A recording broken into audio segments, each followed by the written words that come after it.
inilah isi dari file master Ionic yang sudah berhasil di-download.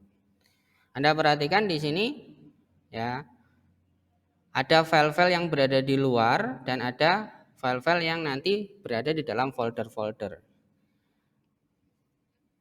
File utama yang ada di luar yang akan kita kenalkan yaitu yang pertama configs. Ya. File configs ini adalah file deskripsi dari aplikasi kalian. Suatu saat kalau aplikasi ini pengen diupload ke Play Store misalkan, maka Anda harus melakukan modifikasi di file config ini. Contohnya nama aplikasinya apa. Nama aplikasi ini nanti akan menentukan ya nama dari APK-mu. Kalau sudah dibuild menjadi APK, nama APK-nya apa? Misalkan saya pengen membuat aplikasi tentang SINCAT. Ya dinamai SINCAT. Saya pengen membuat aplikasi tentang perpustakaan atau taman baca, ya dinamai. Ya boleh pakai spasi. Ini namanya harus didefinisikan. Jangan my apps. Setiap saya download master Ionic pasti nama di sini adalah my app. Itu nama default. Ya, itu jangan ditinggalkan. Kemudian misalkan saya namai singkat gitu ya. Yang kedua, deskripsi. Deskripsi ini juga penting. Nanti si Google kalau Anda taruh ini di Play Store, dia akan melihat deskripsi. Ini aplikasi apa? Misalkan kita kasih keterangan sistem informasi akademik kampus awareness. Misalkan namanya seperti ini. Berikutnya author email. Author email ini juga harus Anda update. Ya. Misalkan email saya.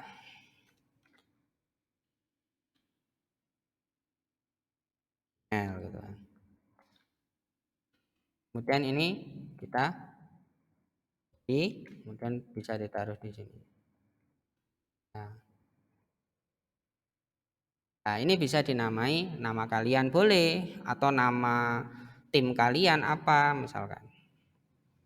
Ya, misalkan nama saya Haris B. Boleh ya, namanya seperti ini, terserah. Nah, setelah itu yang ada di bawahnya bagaimana? Sudah, tidak perlu kita otak-atik. Jadi di file ini yang perlu kita perhatikan yang pertama sebenarnya adalah dari ID juga ya, ID ini. Ini nantinya juga harus kita rombak. Misalkan nama di sini kamu ganti, ini kamu ganti, ini kamu ganti. Sebenarnya ID ini bebas asal tidak atau belum pernah dipakai oleh siapapun. Karena ID inilah yang nanti akan dipakai di dalam Play Store. Jadi ID dari aplikasi. Boleh Anda ganti dengan kata apapun dengan format seperti ini. Ini misalnya saya ganti AR. Ini saya ganti dengan ARZ. Saya ganti dengan apa misalkan Malang. Boleh. Dengan catatan pada saat ini jadi APK kemudian Anda pasang di Play Store, jangan sampai ini sudah dipakai orang. Ya, karena ini sifatnya ID. Kemudian versi dari aplikasi.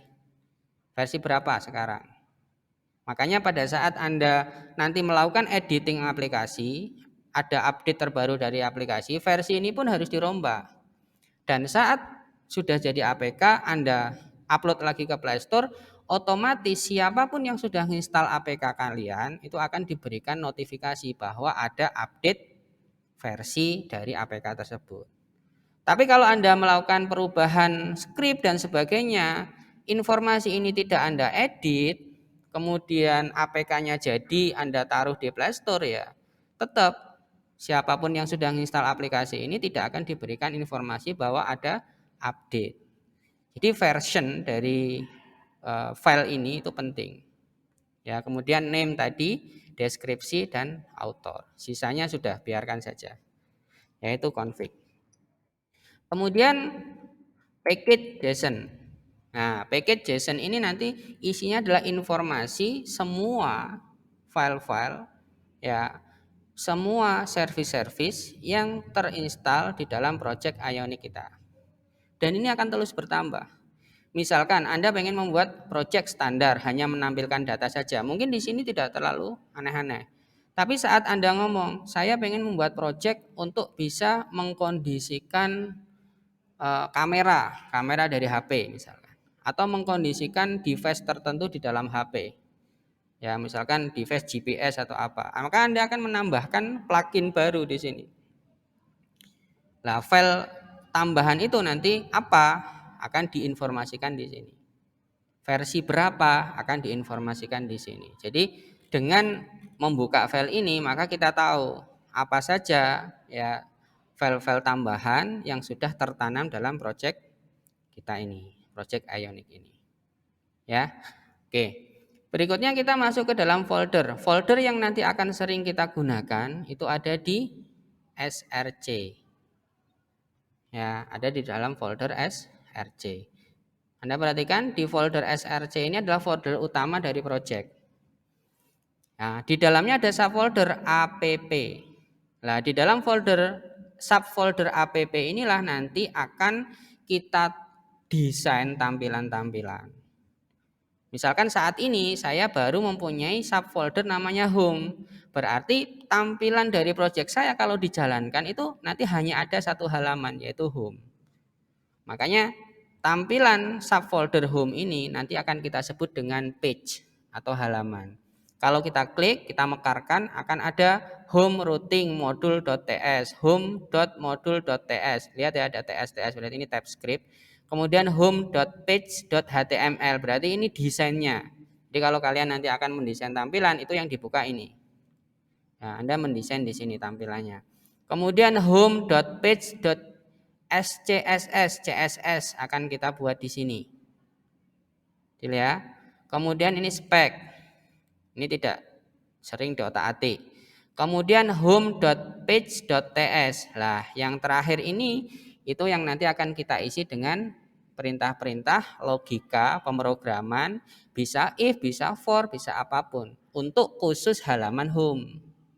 Berarti nanti kalau saya punya halaman yang lain, pasti juga akan punya struktur seperti ini. Dan kita akan tahu di mana posisi-posisi kita akan menanamkan script. Ya, yang utama nanti kalau Anda buka page, script itu ditaruh di mana? Di file namanya apa misalkan .page.ts, yaitu di dalam sini.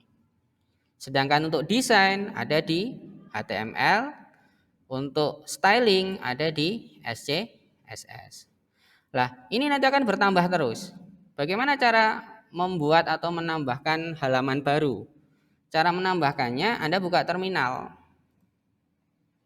Nah, Anda buka terminal dari Visual Studio Code, kemudian Anda bisa ketikkan Ionic Generate Page. Ya, terlihat ya. Ionic Generate Page. Kenapa generate? Karena dia akan menciptakan beberapa file. Jadi saat halamannya tercipta itu isinya tidak hanya satu file, tapi beberapa file. Baru namanya apa? Kalian akan memberikan nama halamannya apa? Misalkan profile. Halaman profile. Baru di enter. Maka akan dijalankan perintah yang diawali dengan ng. Ng itu Angular. Kenapa Angular? Karena basic yang saya pilih tadi adalah frameworknya ya, itu Angular. Bahasanya nanti menggunakan basic Angular. Dan ini kita tunggu. Dan kalau sukses maka akan tercipta subfolder di sini. Ya, namanya apa? Profile. Lah, ini tercipta seperti ini. Subfoldernya isinya seperti ini.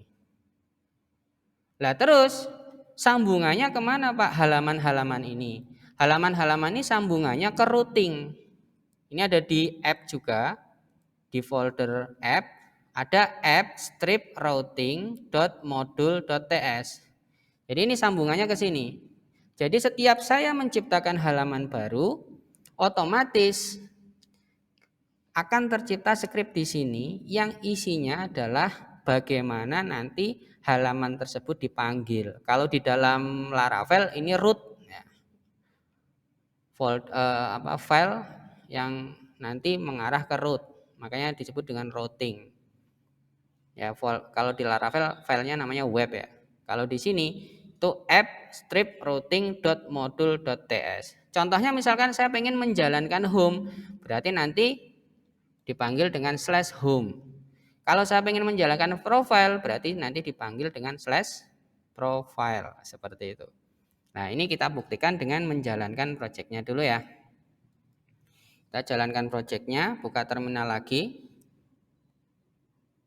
Ya, mirip-mirip seperti itu, Mas. Kenapa? Karena setiap framework pemrograman yang menggunakan konsep MVC pasti akan ada view, ada controller, ada ya model view controller, pasti seperti itu.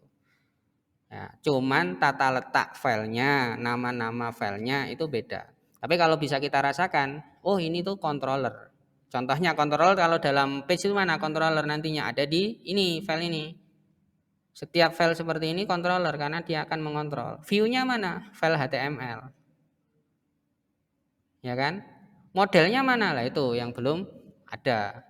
Untuk mengendalikan tabel itu kan butuh model ya. Kalau di Laravel seperti itu kan. Ini juga sama. Nah, itu nanti kita ciptakan model. Minimal kita sudah tahu di mana controllernya. Controller itu yang file yang ekstensinya TS seperti ini di dalam folder page. View itu yang ekstensinya HTML. Oke, saya jalankan dulu Ionic Serve. Nah, ini perintah untuk menjalankan project ini ke browser secara biasa. Kalau kalian pengen menjalankan itu dengan tampilan ada gambar HP-nya langsung. Ya, artinya tampilan ini nanti disupport oleh Cordova. Tampilan Cordova, maka Anda tambahkan belakangnya main L. Tapi ingat, ini harus online. Kenapa online? Dia akan mendownload dulu template dari device. Nanti ada muncul tampilan device seperti tampilan HP. Ya. Tapi kalau kalian tidak punya jaringan untuk sementara offline dulu, cukup Ionic Serve, enter. Dan pastikan ini tidak mengalami trouble.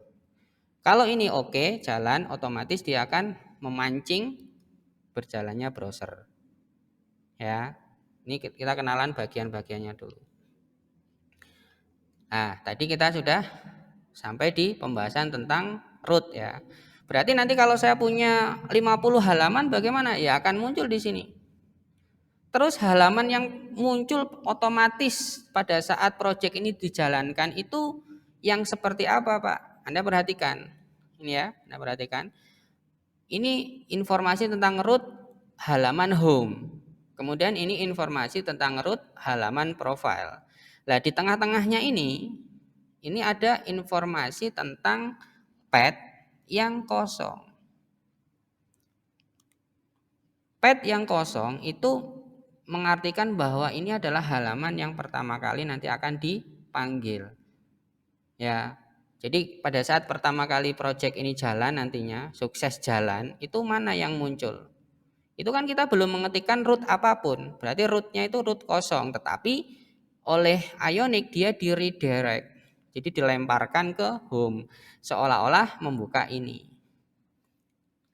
Berarti nanti kalau kalian pengen muncul pertama kali adalah halaman login bagaimana misalkan. Ya berarti halaman login itu dibuat dulu, kemudian lokasi ini Anda edit, Anda arahkan ke root login. Ya ini kan arahnya ke root home ya. Bisa saya pindah ke root profile. Berarti yang pertama kali jalan otomatis profile. Jadi permainannya di sini. Dan ini boleh Anda pindahkan kok. Misalkan ini saya pindahkan ya. Saya pindahkan ke atas ini boleh. Nah gini. Ini boleh. Ini informasi halaman default. Lemparannya kemana? Ke sini ya, atau ke halaman sembarang terserah kalian. Nah, enaknya apa? Enaknya lagi kalau saya save, otomatis browsernya juga akan melakukan apa? Akan melakukan refresh. Ya, di sini kalau saya save, otomatis browsernya juga akan refresh. Jadi tampilan akan muncul terbaru. Jangan lupa kita modekan Ctrl Shift I ya. agar muncul dalam mode seperti ini. Karena kita tidak menggunakan main L tadi, maka tampilannya seperti ini. Ya, nanti kalau kalian misalkan tambahi perintahnya ionic serve spasi main L, nanti akan membentuk seperti handphone. Ya, karena sudah disupport oleh Cordova. Ini milih apapun mode handphonenya tampilnya tetap kotak ya, tidak membentuk seperti HP. Ya. Terserah Anda mau modekan yang apa, tampilan standar seperti ini boleh. Oke, ini tampilannya. Kemudian misalkan saya pengen memanggil profil bagaimana? Nah, manggil profil itu kan masalah pengalamatan. Anda lihat di sini yang pertama kali muncul adalah home kan? Maka ganti aja. Apa? Namanya tadi profil. Maka akan muncul profil di sini. Ya kan? Akan muncul profil. Halaman profil maksudnya.